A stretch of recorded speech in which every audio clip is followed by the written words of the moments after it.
Please be seated.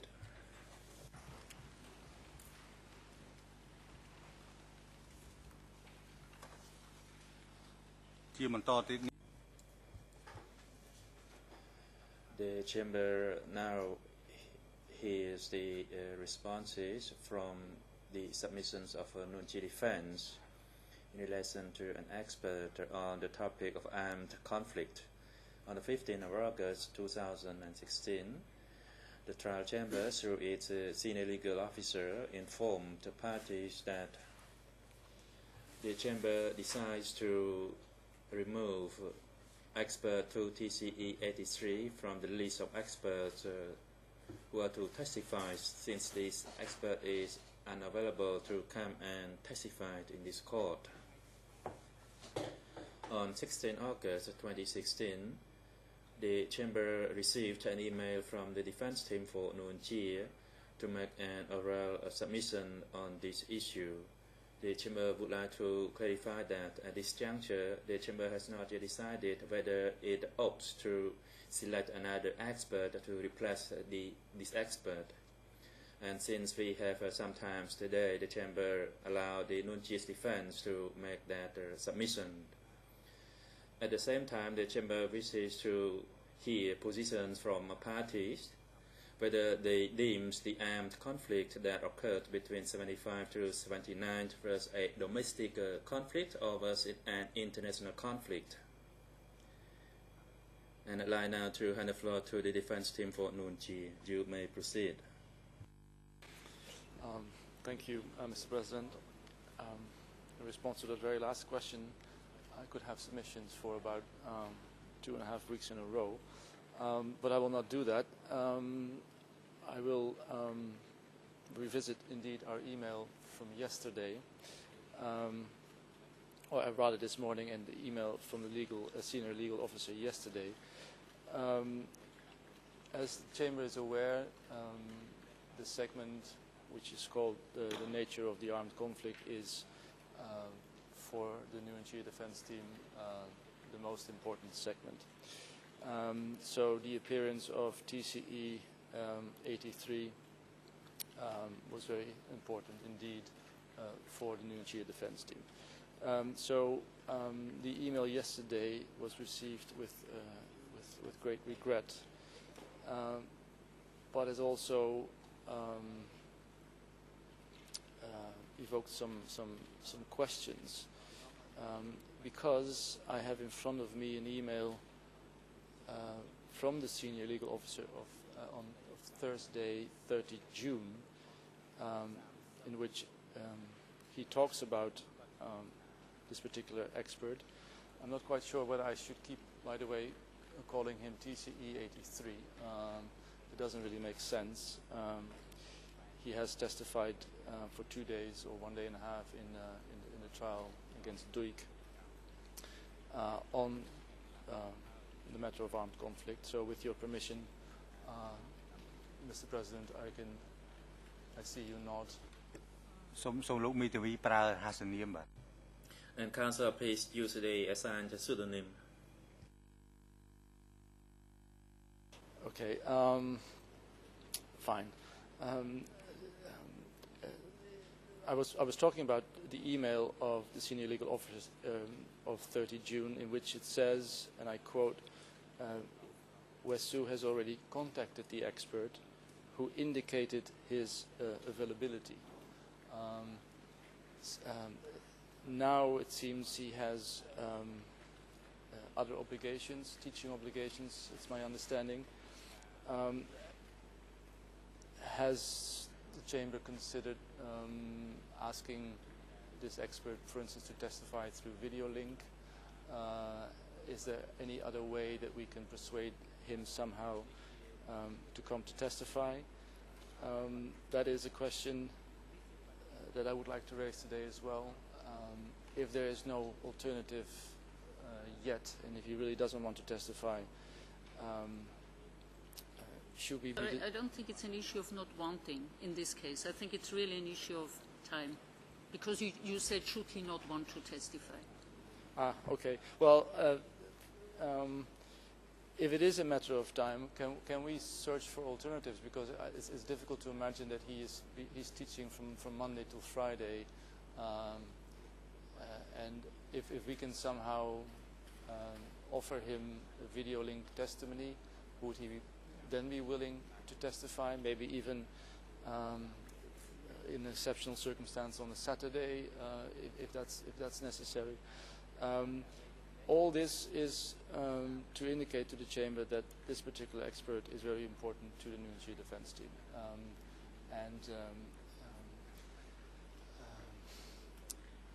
I think we should be discussing this or pursuing measures as soon as possible, because time is running up. Alternatives, if somehow he doesn't want to testify, could be, and then I'm referring to an earlier motion from the QSAPAN defense team, Steve Hedder, as an expert on armed conflict. I know that Hedder doesn't want to testify as an expert. He indicated this in the summer of 2013 when he came to this chamber and testified as a witness. Of course, there are all kinds of problems in relation to Steve Hedder being a member of the prosecution and also of the OCIJ, but in terms of knowledge, he might be a very good alternative to TCE 83. In any event, I think we should come to a decision quickly.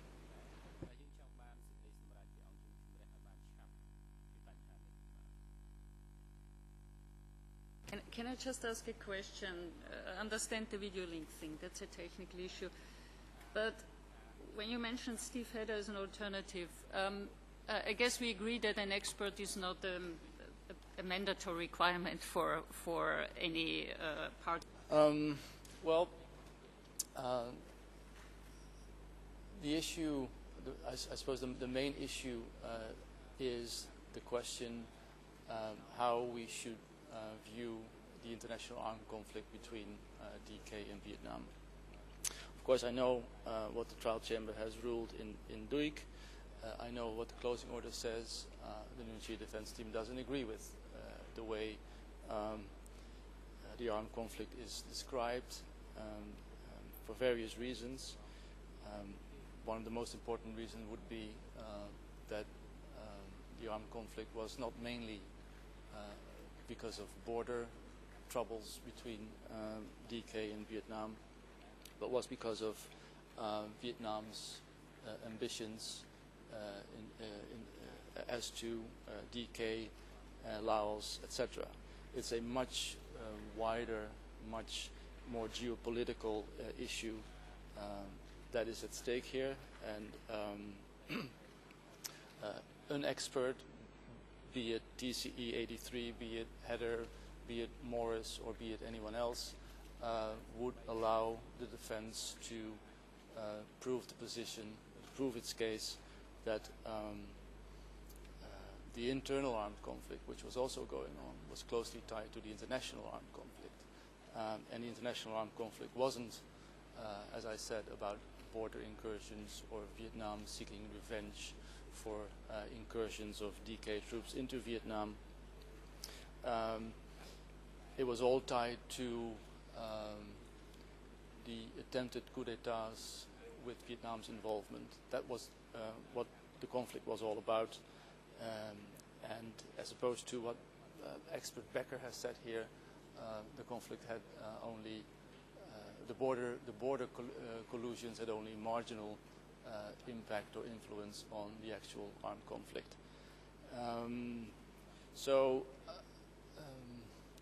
These are very important issues which shed a completely different light on what happened in the East Zone in terms of purges, what happened in terms of attempted coup d'etats from Division 310.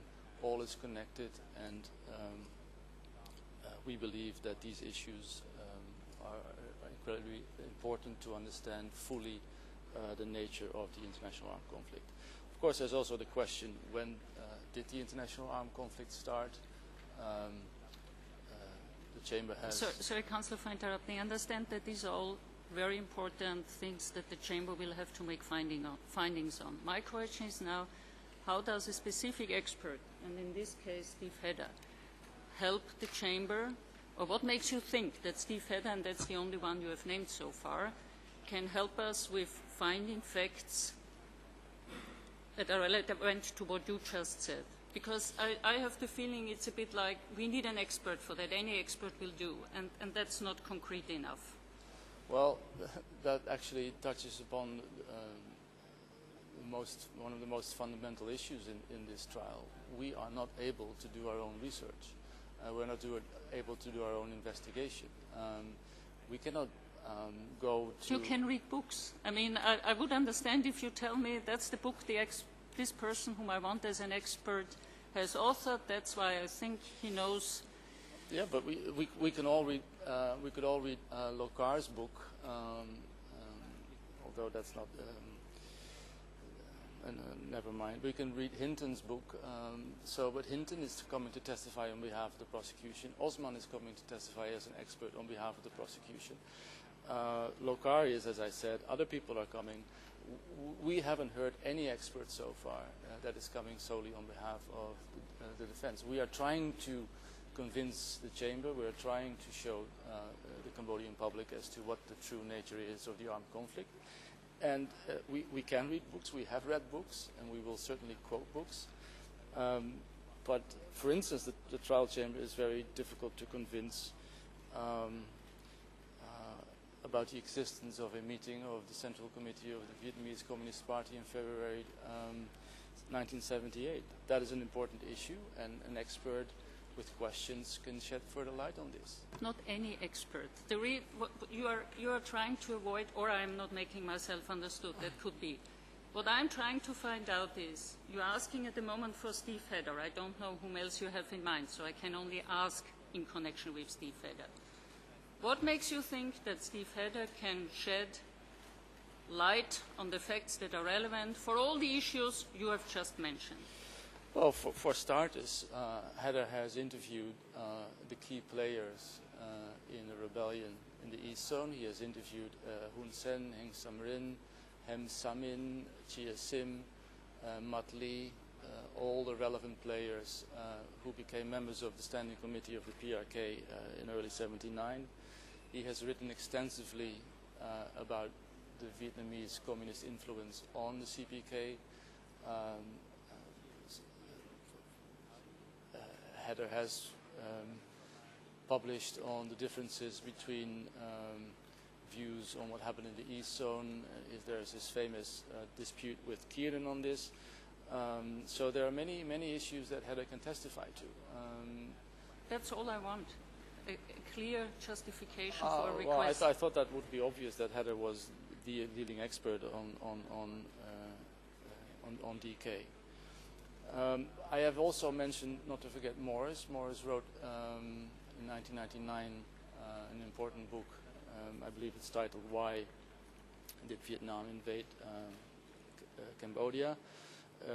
He is important because he was able to use Soviet archives, which Chanda has not been able to. So he has an interesting point of view as to the role of the Soviet Union backing Vietnam.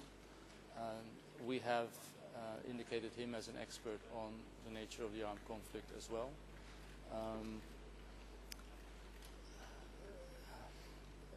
An alternative could also be Philip Short, although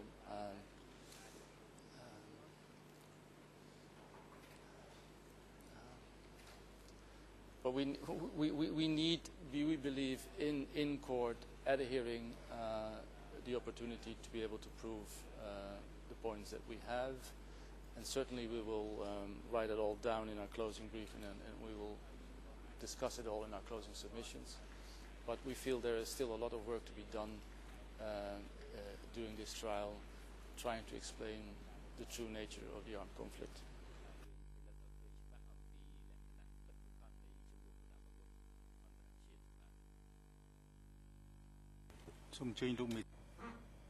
And now the floor is given to the defense team for Kyo Sampon. Oui, merci. Yes, thank you, Mr. President. As my colleague has made reference to E/408/6, which was to replace TC94, which we are addressing and had spoken of concerning the reasons for which we need an expert. I would like to recall, and I'm not even talking here about what the defense could possibly expect. We know that if they've worked for the defense or worked for OCIJ, we don't necessarily expect them to be pro-defense arguments in the absolute sense. But one who has worked on the archives of Democratic Cambodia, who was a key person in Democratic Cambodia and who developed along the lines of his research as an expert who lived in Cambodia during this key period, and who has been a witness, who already was a witness on the substance in 02/1, someone who has written articles, and I would refer you to E3/22, Vietnamese Communism and the Cambodian Model. In reference to the armed conflict and on relations between Vietnam and Cambodia, it's true, if we don't have TC83, this would nevertheless be an alternative. We understand that the chamber itself will be looking at the pieces of evidence, but if we have people like Intan Lokar, Osman, on the facts, who wrote far less on that period, and who have much less knowledge of the facts as they took place, I think that we don't even need to explain why the value of such a witness to this chamber. All of the parties, and in particular the defense, believes he has global value and very key elements that he can touch upon in terms of evidence. So it's of great interest. I don't know if TCE 83 really has a problem of availability, but if that is the case, it's true that the issue of a video conference is also a possibility. Even if the witness statements need to be cut into pieces, I understand that someone who has a lot of commitments might find difficulty in coming to testify several times in the same week. But if we can do it a half day at a time or something, perhaps that's possible. However, I would like to focus more on E88/6. I don't know if the other parties will be responding to this request within the timeline. But to have people who have knowledge of Cambodia because they live there, because they have heard a significant number of persons who lived there during the period of Democratic Kampuchea, it's quite interesting in the context of the discussion, and at least for me, I think there is no doubt that would be much more interesting than those people who only worked on a particular aspect in a very discrete, limited period in the context of the expertise that they could provide. So I see that Mr. Hatter declined to testify at the trial in the first part. I don't know if that's changed.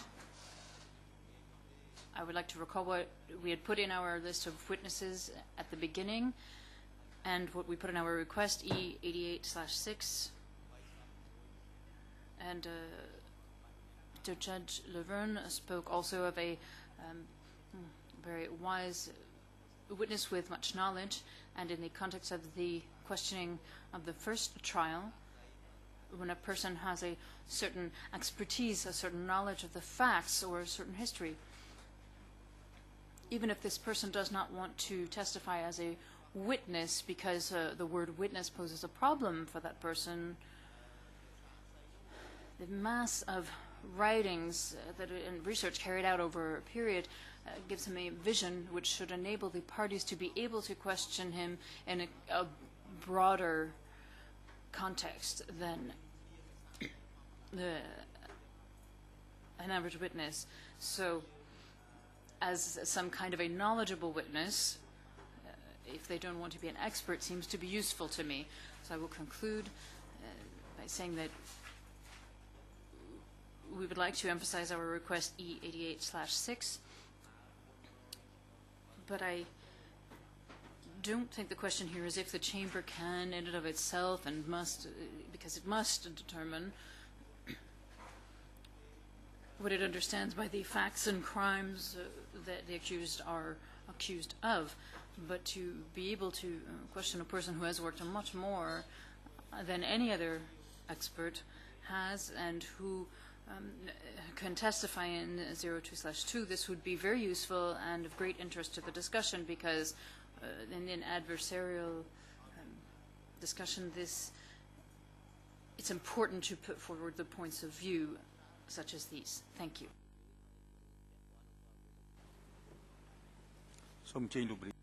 President, you may now proceed, co-prosecutor. Thank you, Your Honor. Having heard the submissions of the defense, we believe they're reasonable. It makes sense to us to try.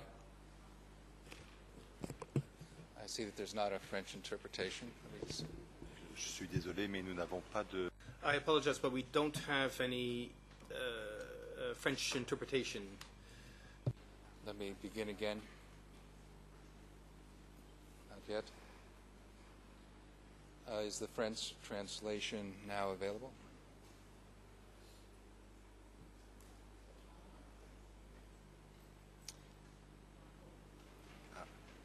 Yes. Okay. I believe there might be a problem with the mics, because we hear one of the two interpreters, Frédéric, in the French booth, but we do not hear the other interpreter. Okay, then let me try again.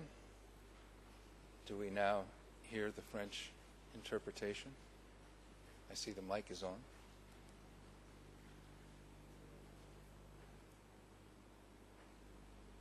Yes. Oui, tant que... Yes. As long as the male interpreter is interpreting, there's no problem, but the mic of the lady interpreter is not working, apparently.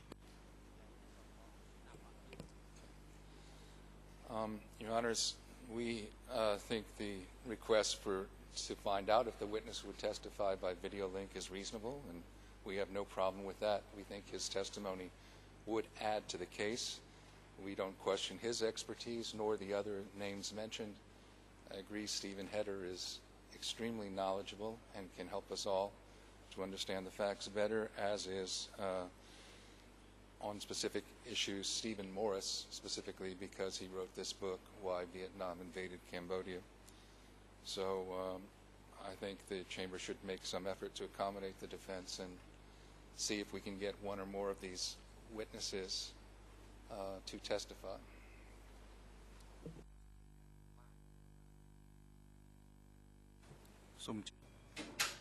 I'd like now to hand the floor to the lead co-lawyers for civil parties.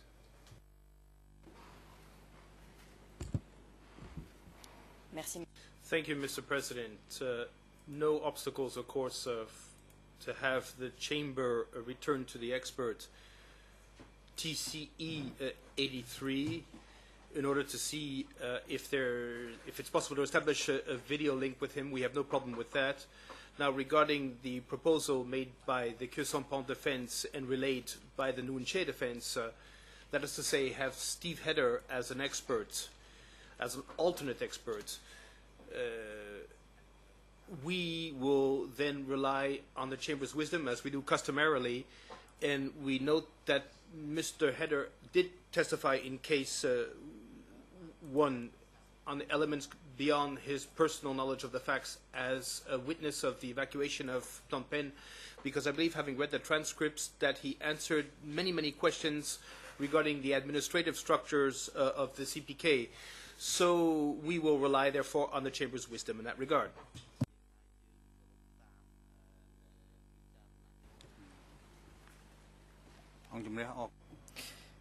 The Chamber is grateful to the submission and responses by all parties. It is now time for the adjournment. The Chamber will resume its hearing tomorrow on 17 August 2016 at 9 a.m. Tomorrow, the Chamber will start to hear a civil party, that is 2 TCCP 1040, in relation to internal purchase. Please be informed and please be on time. The security personnel are instructed to bring the 2 accused, Nuon Chea and Keo Sampon, back to the ECCC's detention facility and have them returned into the courtroom tomorrow on 17 August 2016 before 9 a.m. The court is now adjourned.